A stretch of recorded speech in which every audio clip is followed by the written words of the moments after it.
Hello, everyone. I would like to see all of your wonderful faces if you have cameras available. It looks like we have 30 people here online. Just have a few that are connecting now, but I just wanted to briefly introduce myself, and then I will introduce Miss Lisa Ann here for all of you. I am Pamela, and I am your current AFMA president. And I just wanted to thank you all for joining us today. This is a super awesome experience, I think, for all of our new coordinators and those of you that are new to AFMA.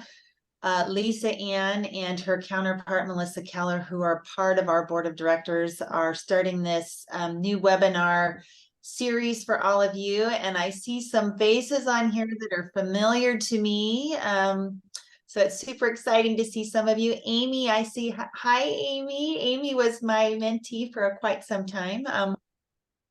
But we just wanted to welcome you all and hope you all get lots of awesome information from this webinar series that AFMA is going to put on for you. And I think it's a great opportunity for you to learn new things.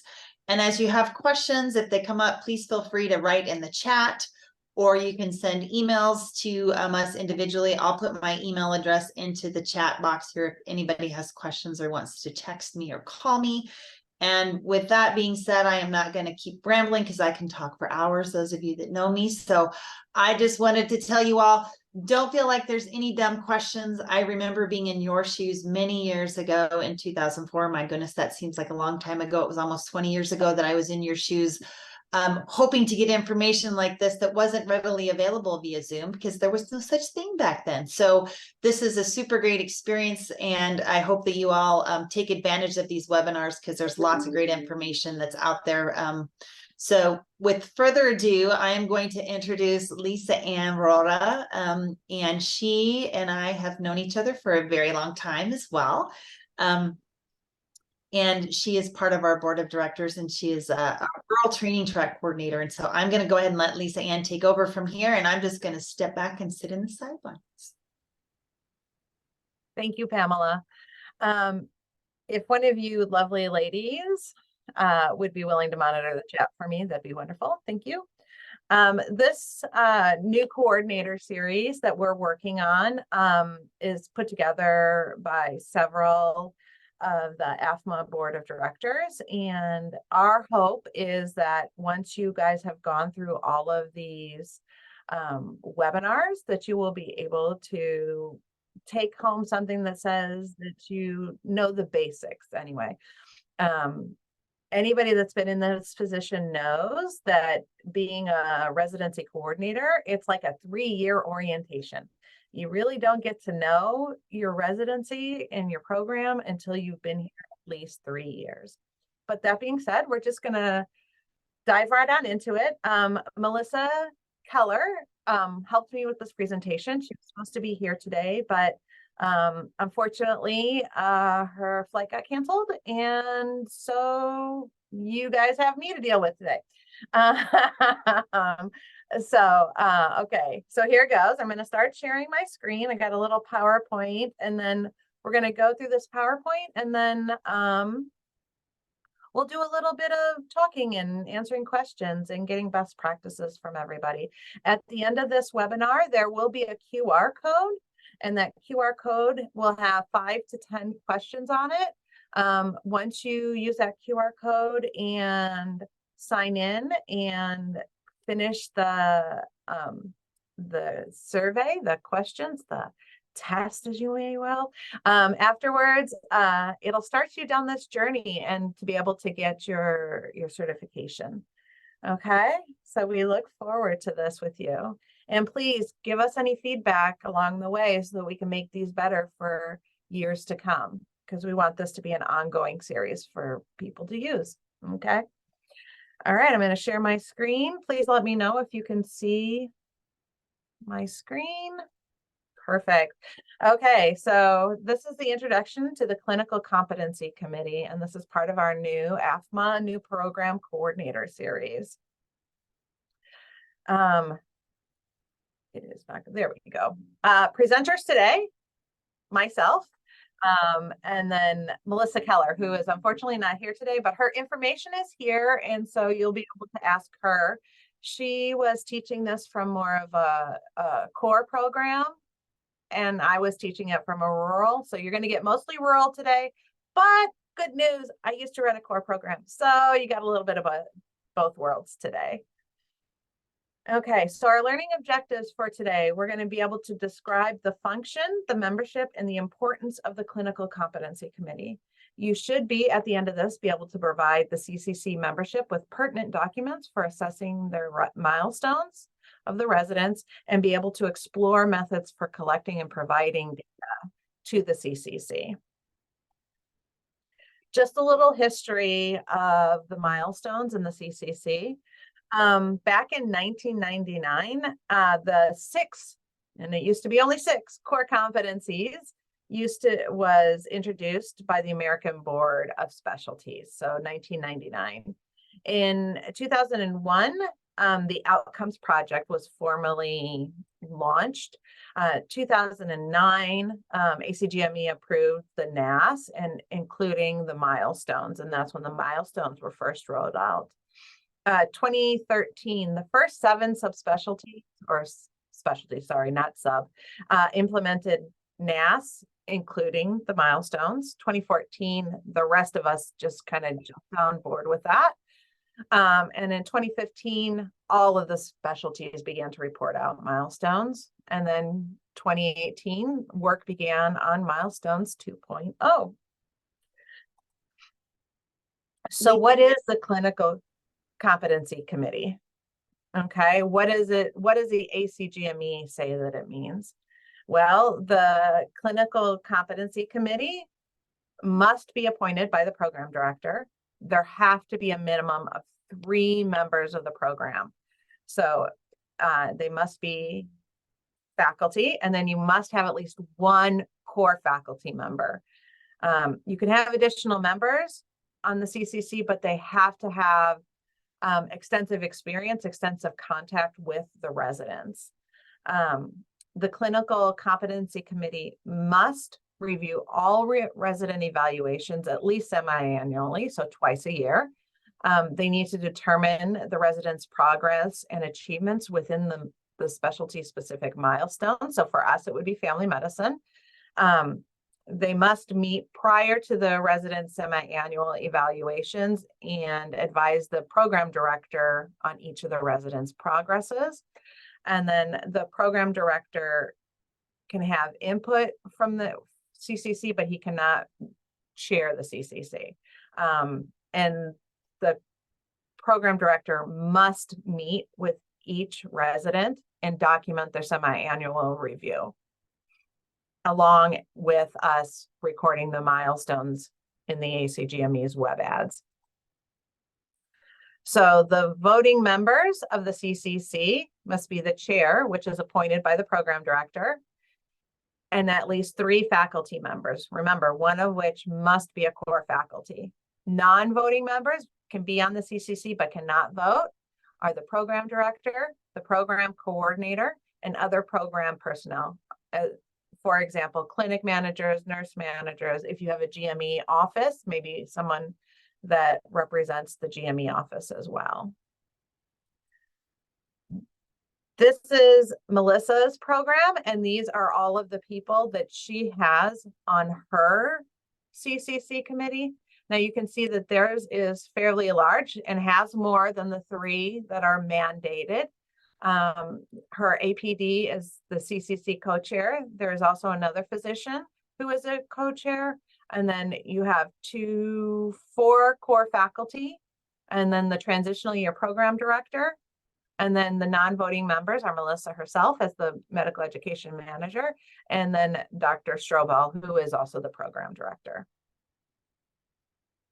At Chehalis, since we are such a small program, we are a 333 rural training program, and we only have like 5 faculty members. So all of our core faculty are part of the CCC, along with the APD. And then Dr. Lee, who is the program director, and myself are also part of the CCC review. Now, part of our core faculty are also our pharmacist and our licensed clinical social worker. So what does this mean for you or for me as the program coordinator and their responsibilities? Well, twice a year, usually between October and January, and then April and June, you must log into ads. And once the milestones are completed, you must complete the evaluation. When you log into ads, there will be a notification on the right-hand side that tells you when your milestones evaluations open and when they are due. What do you need to do to prepare for your CCC? Well, you really should talk to the chair or the co-chairs and decide how they want to structure the CCC. Sit down with them, set a meeting date, make sure you send invites out, gather any documentation that you need. If you are working with R2s and R3s, you want to gather the previous CCC results because you want to see how they're doing. You want to get all of the evaluations from the previous 6 months. This includes evaluations from clinical staff. It includes self-evaluations from residents, any test scores that might have happened in that 6-month time frame, whether it is in training exam scores or step 3 or level 3 for CONLEX. Any resident dashboard numbers. That would be anything to do with metrics, WRVUs, patient panels and patient panel breakdowns, anything like that that we are required through the ACGME to track. Those need to be part of the CCC as well. And then any type of professionalism tracking that you might be doing for any number of reasons. You should create a tracking mechanism to know what materials you need and what information the CCC members need. And then you can send that information to the CCC members, however that looks to you. We'll talk about that later on, how Melissa's program does it versus how my program does it. And then I will also be able to show you examples of the dashboard that we use for knowing what we need for the CCC. And then also what we have a whole checklist for the advisors about what they need to review for the CCC to prepare for it and to get everything together. What do you need to do during and after your CCC? So take detailed notes. For me, the notes are done within our resident tracking system. But if you take notes on paper or you type notes in, you need to make sure that you have everything tracking. You need to be able to enter the milestones in whatever tracking mechanism you use, whether that's a residency management suite or if it's an Excel spreadsheet. You need to make sure that you can provide feedback as warranted. For myself, I provide information on professionalism and communication with all of the faculty members. So if a resident isn't turning in, I don't know, his evaluations, or he's not responsive to emails, or whatever the case may be, or they're really good about responding to emails, they're really good about getting their evaluations in, you should communicate that to the CCC both ways, because they need to know both kinds of feedback, not just bad, but good as well. And then your job will be to enter the final milestones into ads. And you also need to make sure that you set up the semi-annual meeting between the PD and the residents. And those are normally done one-on-one, at least within our program. Some things that you need to consider when you're setting up this meeting and when you're talking to your CCC chair. Are you going to do one meeting per class? The core program at St. Peter, they do one meeting for every class. We here at Chehalis do one big meeting because we're smaller. Are you going to have your electronic delivery of data? Are you going to give them paper? Are you going to do a combination? Are you going to make them look to see where the information is? Do you have places for them to go, things to see? What kind of tracking mechanism are you going to use? Who evaluates who? Who's going to present? Are you going to present to the entire group? Or are you going to be presented by one person? How we do it. Okay, so Melissa's program, which is Kettering Health, the advisors receive documents and pre-fill out the milestones. and comments for each advisee. This is all done for them via Teams. The coordinator consolidates all of the information into one sheet per class, and then she sends it to the CCC the week of the meeting to review. Then they discuss any discrepancies, or when an advisor has questions, they discuss that as well. And the coordinator makes changes to the master sheet if any are needed. At Chehalis, my program, the coordinator and the clinic manager or the clinic supervisor gather all the reports and the staff evals. And we attach those to our semi-annual review, which is in our residency management software. Our advisors review their CCC checklists and pre-fill in the milestones and add comments for their advisees, much like Melissa's program does. Again, this is all completed in our residency management system.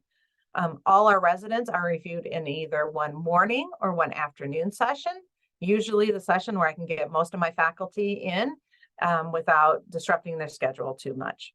Milestones are pulled up in the residency management software, and we discuss the scores and write comments or amend comments as needed. I will make the final notes in the residency management suite, and then I will finalize the milestones and the semi-annual evaluation for it to be sent to our PD. Boy, we did go through that kind of fast when I'm the only one speaking. I didn't have anybody to play off. There are some resources that are also part of this PowerPoint presentation. There's supplemental guides. There is a milestones guidebook that you can get through the ACGME. And there is also a guide to the common program requirements for the program director. And then there is your QR code for the CCC. Wow. Okay, so I did that in like 20 minutes flat. But that leaves us plenty of time to talk about different ways that different people do their CCCs. Oh, also let me share with you. Hold on a second. Let me share with you those two documents that I was talking about. This is the first one, and this is what our chair, which is our my APD, these are the things that she made notice of, that we need. All of the things that we need for the CCC are here. She did put some rules down here, and this is old, but it's pretty much the same people. Who is going to supply everything that's over here? And as you can see, a large portion of this is me, because I'm the one that has access to everything. But for your program, different people might have access to different things.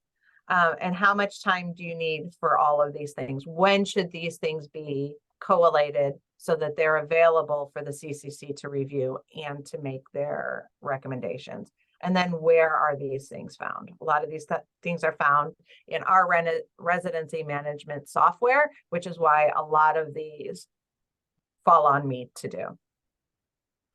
She also has something for the people that are going to do the review for the CCC. Now, ours is set up so that everybody that's an advisor does their own advisees in presenting them to the CCC, because we are so small. We have one faculty for our R1s. We have another faculty who advises our R2s, and our PD and APD advise the R3s in different ways. One is educational and the other one is life, like what life is going to be like for them once they leave. But these are all of the things that they need to look for, and exactly where to go to find this information, so that I don't have to put everything in a document and send it to them. My people are pretty tech savvy. It's pretty easy for them to find the information, and I keep it pretty much all in one place. So they just go there, click on it, look, and get all the information that they need. And then they fill out the milestones reports this way. Mm-hmm. Are there any questions, or does anybody else have best practices? What do you guys do for your CCC? Hi, I'm sorry. I had a quick question. Yes, Donna, You said that the PD cannot be chair of the CCC meeting, correct? that is So can correct. the APD be Yes. considered the Yes. chair or the DIO? Well, that's up to your program. Ours is our APD, is the chair of our CCC.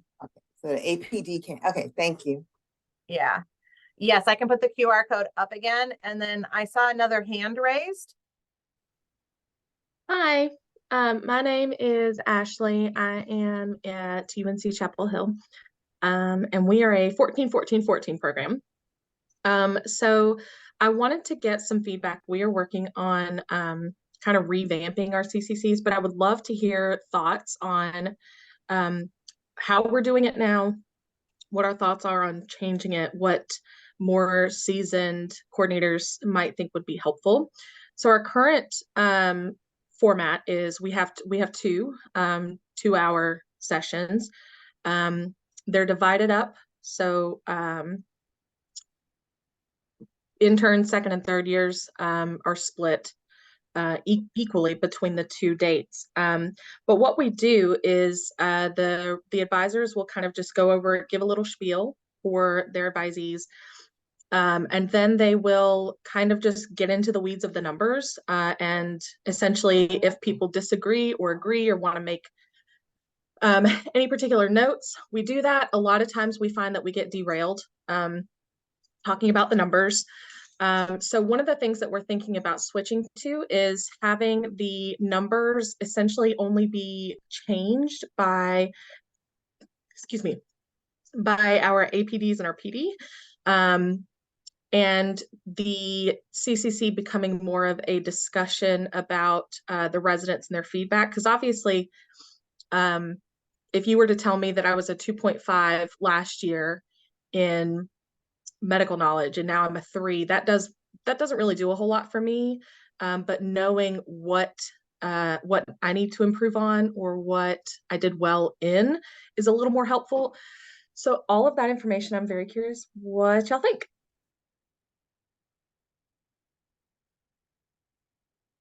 I can chime in here and just kind of tell you from my perspective or from our program. It's not necessarily about the number, right? So I think we all get hung up on numbers. And when milestones were first rolled out, everybody was just so concerned about, oh my gosh, they have to be a 1 at least in their first 6 months. And then they like have to go up, and they should be a 4 by the time they graduate. And my program included. I think we were all just apprehensive about how it was all going to play out. And what we have found over the years is that you can have a resident who's a 2.5 in professionalism the first 6 months, and then the next 6 months, he's a 1 because he just kind of dropped off and did some stupid things, and it's okay to go backwards and it's okay to go forwards. Now, when we have our CCC meeting, ours is structured a little differently than the way that Lisa Ann described hers and the way maybe that Melissa Keller described hers, but I think we're all different, right? Our programs all do things differently. But we do ours, we do ours via Zoom actually, because I'm in a whole different state than my program. So I'm on Zoom and like we're looking at our milestones in New Innovations. We use New Innovations as our software, but New Innovations is really great about pulling over all that documentation, and we can see notes that were written on that resident. It will show us where they were before, which required attention, like which part of the sub-competencies required attention. But then I also have another faculty member that's within our CCC writing notes about each individual resident. And so they'll write like PC1, and then they'll write maybe why we gave them a 2.5, or, the faculty encourage you to do this, this, and this in order to achieve these things that are requiring attention in the next 6 months. And so there's notes that are being written in, and I'm not actually documenting all that in New Innovations as we're going through. Like I'm clicking the boxes as to what milestone they're meeting and what sub-competencies that require attention, if there are any. And then at the end of our CCC meeting, the faculty member that's written all those notes actually emails them to me, and then I can go in and actually put those notes into that milestone review within New Innovations before I complete it and mark it as no longer a draft, but as a complete document. So I don't know if that helps answer your question, but there is somebody that's taking notes, and like as the faculty are discussing this individual resident, they're saying what they're doing great, or maybe what they should be doing as far as working on things. And one thing I will tell you, and I'm sure Lisa Ann will tell you this, and Annette, who's on here as well, and also Becky Webb, those of us that are seasoned that have been doing this a long time, it's okay to give constructive criticism feedback. And Yeah. I will say that a lot of residents, they go into it and they're apprehensive about what's being said about them, or, oh, my faculty are talking about me, what are they saying? And then they get this note, right, which is in their milestone review or in an actual evaluation. And it's okay to be constructive with criticism, and just be, when you're wording it, make sure that you're using those words that are encouraging and not like Positive. tearing them down. Is that a good way to say it? And residents, I think, are very open to that type of feedback, because they're desperate to know what they need to work on to become better physicians. And this is the way that our programs can give them that information and help them to grow as a physician within their role and within the PGY year that they're in, whether they're a first year, second year, or third year, because there's always room for growth. There is. And there's always, as a coordinator, you have a different relationship with the residents, right? So you're going to know different things about them, and you should make sure that you speak up in those CCC to bring those points forward, because sometimes they can get bogged down in the things that the residents should do or not do, or aren't doing. And you can oftentimes be the positive in that situation and say, yes, this, but they are doing this, or they have made these strides. I have seen this person change from this, which is continuing to get criticized, but look, they're doing this, they're so much better. So you have to be the positive too, not just the negative. There's got to be positive stuff as well as negative for them. Lisa Question. Ann, I'm sorry. one Yes, of the Annette. things, Go one of ahead, the things Sabrina. that our program does, we do a couple things. When we share the semi-annual evaluation with the resident, instead of actually giving them a milestone number, we tell them whether they are meeting, exceeding, or needs improvement in any particular milestone. We don't actually give them a number.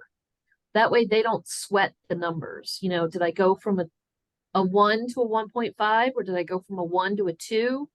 And if I went from a 1 to a 1.5, is that the right amount? Is that where I should be? We've predetermined what we think is acceptable, and we do it. We don't even share the numbers because they don't mean anything to the residents. They need to know whether they're doing okay, they need help, or they're doing really great. And if they need help, we give them ideas on what the issue is and how they can work on fixing it. But we don't even bother giving them the numbers. The numbers are for us and for the ACGME. The residents just need to know if they're meeting, exceeding, or need assistance. That's a great way to do that, Annette. Does anybody else have questions, thoughts? How do your programs do it? I mean, I can chime in and say kind of how mine does. We actually do reviews on our residents 4 times a year. First 3 months we do a semi-annual review. We do milestones in the fall before December, and then we do another semi-annual review in March, and then we do milestones again in June. So we reserve who was it that was saying that they go through the numbers? What numbers exactly is it that you're going through? So what we do is we have a spreadsheet, and on the spreadsheet, it has the last CCC meetings numbers and the new CCC meetings numbers. The advisors are the ones assigning the numbers, and that's where, when I say we get lost in the weeds, it's very subjective. So I might put that my resident did 4s all across the board, and then someone else puts theirs at a 3. So now the person who gave them 4s is like, maybe I was too lenient, or Sure. maybe the person who gave 3s was too harsh. So what's the we look at them- evaluation, the actual number on the milestone form? Like, where do they fall? Is that that's the numbers you're talking about, right? Yes. Yeah. All right. So, we used to have the same issue at our program where, we always had like a couple of our faculty who were just like always so positive and like, oh yeah, everybody's a 4, right? And then we had other ones that were like, oh, they're not doing great, everybody's a 2. So in order to kind of help with getting people on the same track is like, what are we evaluating and like what levels are they at? We had everybody go through an evaluation class so we could kind of get them all on the same page as to how to evaluate. And I know the ACGME had a class for faculty, is like a faculty development program where it was basically like, how do you evaluate residents, right? What are you looking for? Milestones are pretty broad. So we came up with a semi-annual review form that kind of breaks things down a little bit, that we do twice a year opposite the milestones. And then that kind of helps us get down more to like, what is it exactly that they need to do to improve? And then we give them a 3-month period before we do milestones to actually meet those deadlines and those expectations. So once we started doing that, I noticed that our milestone evaluation started getting a little bit better. Our first 6-month milestone, the one that we do in the winter, we give the resident a self-evaluation form and we have them evaluate their own milestones, and then we kind of work with that and the faculty and the previous evaluations to be able to see where they're at now. And they do go backwards. The ACGME does not keep track of whether or not they're moving forward the whole time, just the fact that we're evaluating them. It's basically saying, hey, you guys need to make sure that you're evaluating these residents so that we can tell when something is going wrong.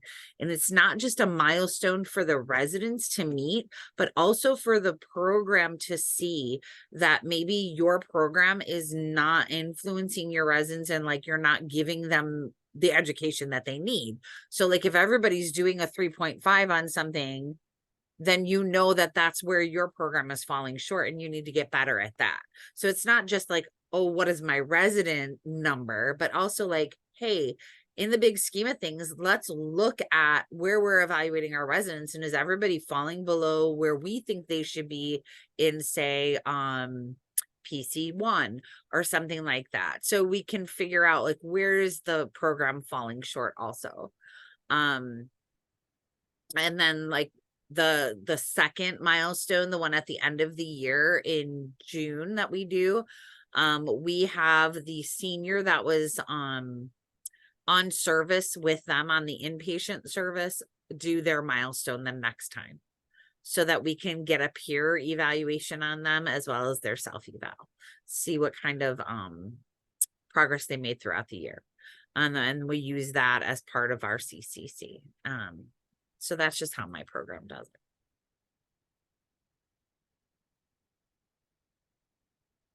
There's some questions, Lisa Ann. You want me to go through them real quick for you? Yes, please.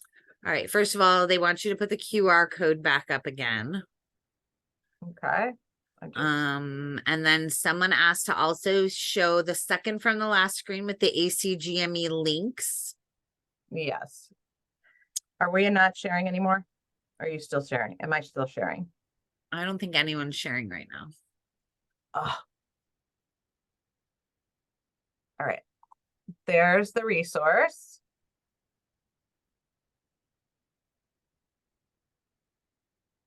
And then You guys take a picture of that.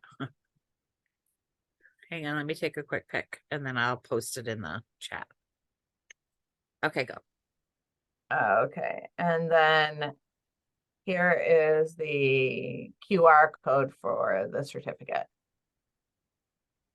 And then this PowerPoint will be available On our YouTube channel. on our YouTube channel. Yes. Okay, and then It says, would you mind emailing me a semi-annual review form? Perhaps we can improve using something similar. Was that to me, Ashley? It was. Okay, I will be happy to send that to you. And anybody Thank else you. that needs it, I can send them that also. So Lisa Ann put her email in there, and Pamela's email is in there also. I will also send you guys my email, and if Annette, you want to put yours in there too. And then Lisa Ann, can you put Melissa Keller's email in there too? Seeing as she was supposed to be the co-presenter, she would probably be happy if people would ask her questions. And Maybe. um Yeah, I'll get it. and then Stacy Olson would like for you to share your CCC prep or / checklist. Oh, yeah, She's a definitely. brand new program and she's starting from scratch, so she would be really excited to get that from you. And then Mike said he would also like that review form. I will get that to you, absolutely. And like works well. Lisa Ann said, it will be on our YouTube channel. So you guys can always go on YouTube, subscribe to the AFMA webinars YouTube channel, and then you will be able to go back and look at all of the recordings there from not just this new coordinator webinar series, but also the regular educational coordinator series that we do on like the third Monday of the month. So, or the fourth Monday of the month. Annette and I are the co-chairs of that webinar group. So, if you need to know when those are happening, just look for the AFMA emails, or you can reach out to one of us and let us know. Yes. Also, I would chime in here really quick for those that aren't aware that you can go onto the AFMA online website. Once you log in with your credentials to that website, there is also a place where you can go and find shared documentation. And a lot of these things that we're talking about that are going to be coming up in these webinar series are going to be available online for you. And there's multiple examples from different programs. So if you're a rural training track or a brand new program starting or a large institution, I believe that there's lots of different versions of the documents that you're looking for from different programs.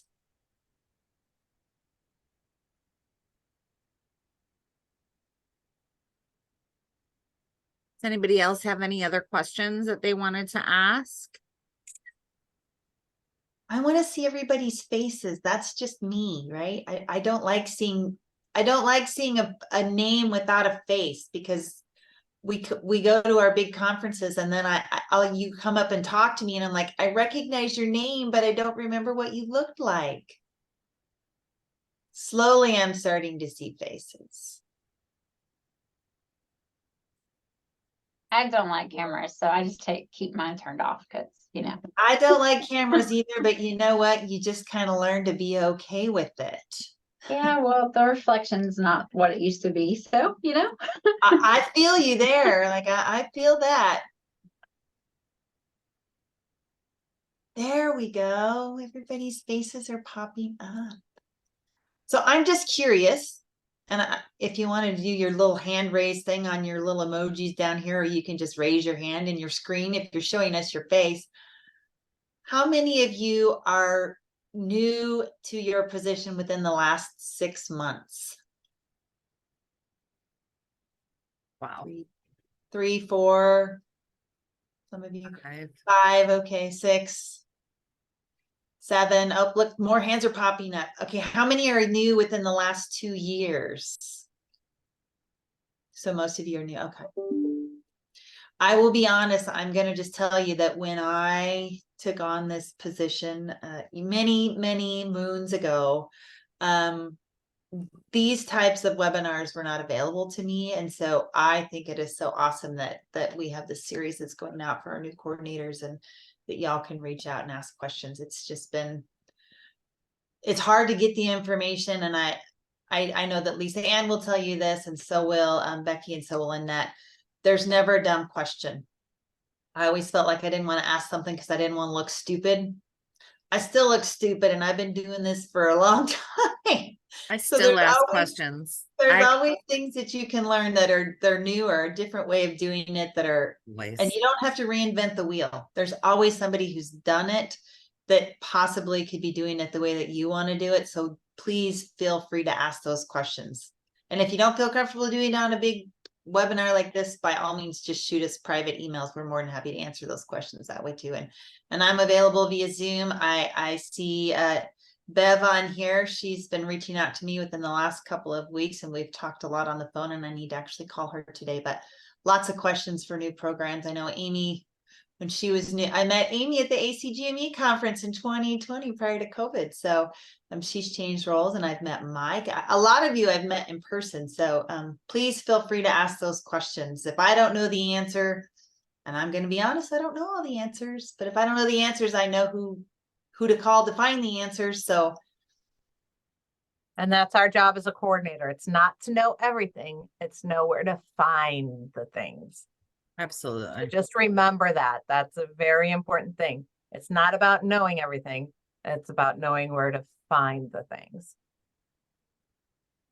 I will chime in here too. I just recently got a notification that people are reaching out to the ACGME to have the word coordinator changed to administrator through the ACGME, because that's what we are, not just coordinators, we're administrators, by golly, and that's what I call all of you. You're all administrators. Can I ask, is there perhaps a listserv or sub anything for sports medicine fellowship? Ooh, that's a darn good question, and I don't know the answer to that. I'm trying to think if I know of any of my colleagues that do sports medicine fellowships, and I'm gonna have to think about that, but I'm sure that there's at least one or two that I know that I could reach out to them and ask them if they have a listserv. AFMA's unique, right? We are a super unique organization, and I think it's awesome the things and the materials that we have available, the listserv that we have. I think it's quite unique to our specialty, and we're pretty lucky that we have this organization to be able to do these kinds of things. So, and if you have, I would say if you have sports medicine questions, fellowship questions, put it on the listserv. Like, just ask the question, and if somebody knows the answer, they're going to respond to you. Thank you. Definitely. You're welcome. That's a great resource. Use it. That's why we put it out there for you guys.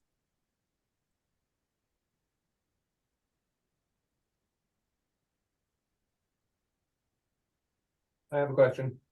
Yes. Yes. How's everyone doing with recruiting? Interviews start tomorrow. Ours start on Thursday. We finished our second day today. Oh my gosh. We started on the 25th. We start the first Monday of October and run through the end of January. Fair enough. Wow. Good. First one is the applications are- 24th. Has anybody noticed that they have less applications than they have in the Yes. past? Yes. It's across the specialty. Like by Family half? medicine. Mhm. Yes. Yeah. Family Okay, I medicine just want to make nurse. sure that I wasn't the only one. I will No, tell you yeah. that things that I've heard over the last couple of weeks in the meetings that I've been in, a lot of it has to do with the medical schools. They're telling their students not to be applying. Like, when COVID first started, it was apply to 50 programs because, oh my gosh, the sky is falling.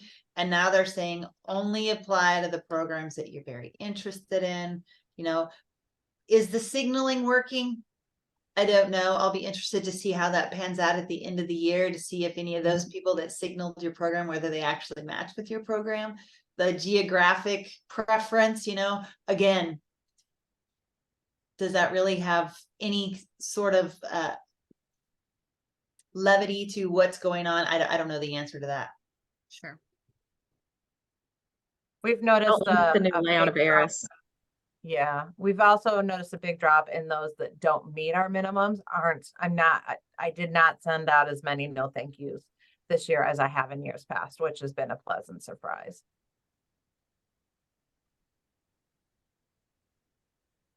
Ashley, you said you were from Chapel Hill. I am. Are you going to the GME Collaborative next week in I Asheville? am. I will be there. I'm actually presenting on 2 different things. So if you, I can put my email in the chat and you and I can connect there as well if you want. Please, that'd be great. I wonder if I'm signed up for any of your sessions. I am doing the boot camp on Wednesday, and then I am doing the program coordinator forum on Thursday. I don't know about the forum, but I'm doing the boot camp, so I'll see you there. Perfect. I love it when people of AFMA are presenters.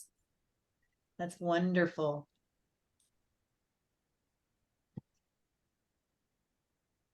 I noticed that all of our appointments are not filled yet, which was the first time in all the times. People aren't, I mean, we've sent out our number of applicants, but they're not scheduling as much because they're in person versus virtual. Oh, you guys are doing in person this year. Well, we're doing a hybrid. Yeah, Oh, a we're hybrid. doing, we have a total of 80 interviews. And because we're a 4-4-4, and they are so six weeks are virtual and 4 weeks are in person. But we're still shy about 4 interviews. I'm curious. I thought they said you have to do one or the other, either in person or Zoom. And according to Match Code of Conduct, they felt that it was unconscious bias to do a combination. Is there anything written with ACGME to clarify that? As long as, ACG oh, go ahead. Yeah, ACGME won't get that specific. Okay.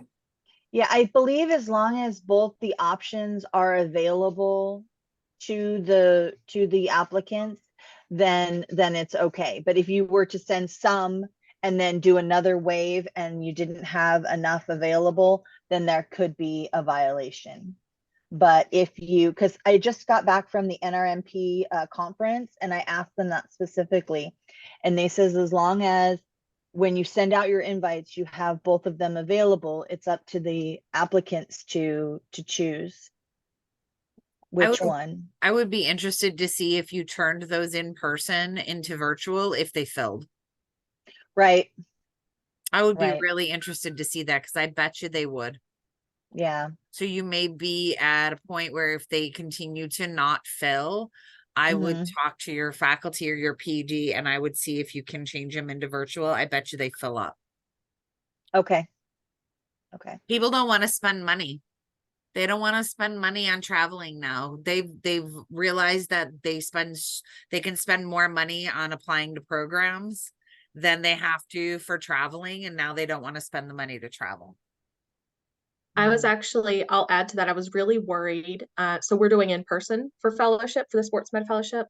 And I was really worried that we wouldn't have anyone want to come in person. But actually, everyone that we have sent an interview invitation to did respond. We are paying for their hotel, so we're paying for their lodging, but obviously the flight is usually the big problem. But I was really surprised that everyone is coming.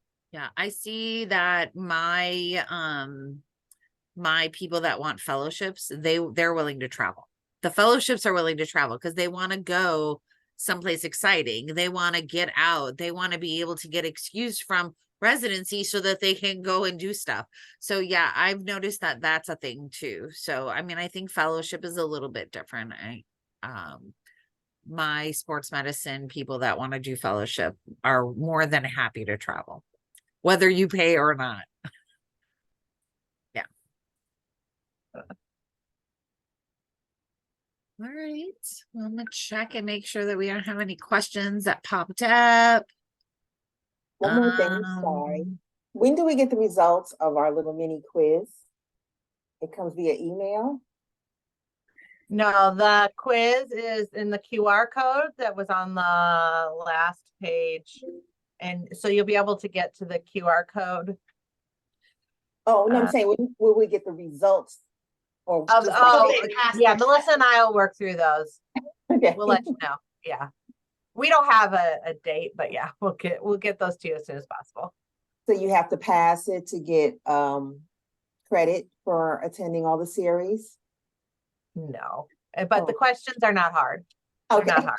Oh, it's not to stump you guys. It's just to prove that we're here. You listen to what we had to say, basically. Yeah, we're not like, it's not like tag me. It's not like you failed. No, it's more like, this is what you learned. Yay. Thank you. You're welcome. This series is meant to empower you, not to make you feel like you don't know the things, because Yes, exactly. there's lots of people that don't know the things, and that's okay. That's why we've created this series. And again, a huge shout out to Lisa Ann and Melissa Keller for putting so much work into this, and to Annette and to Becky for being the co-chairs of the webinar committee. It takes a lot of time and effort behind the scenes to make these things go off without a hitch. And we finally have our Zoom figured out. Whoop, whoop. It took us a couple times to get that hiccup figured out. Some of the institutions block Zoom, we have found. And so having trouble getting into Zoom is an issue, but I think we've gotten those barriers crossed as well. So Absolutely. it's wonderful to see all of your faces, and we hope that you continue to join us for these webinars monthly. Stay tuned for the future webinars for the new coordinator series. And in a couple weeks from now, which is Monday, October, I got to look at my calendar because I don't remember. Maybe Becky, do you have the date right off is it the 23rd? 23rd. 23rd. The 23rd, we'll be having And that will another. be, yeah, and that will be Becky and I. We're the seasoned coordinator CCC. So we're gonna throw that's the one we're doing on the 23rd, right, Lisa? Correct. Yes, that's all. So if That's you funny, want guys. more info, you can tune into that one. All All right, right, well, everybody. go ahead, Lisa. Say goodbye. You can say goodbye. Thank you everybody for attending our webinar. It was wonderful seeing you all. Good luck with your interviews. Keep Bye. smiling.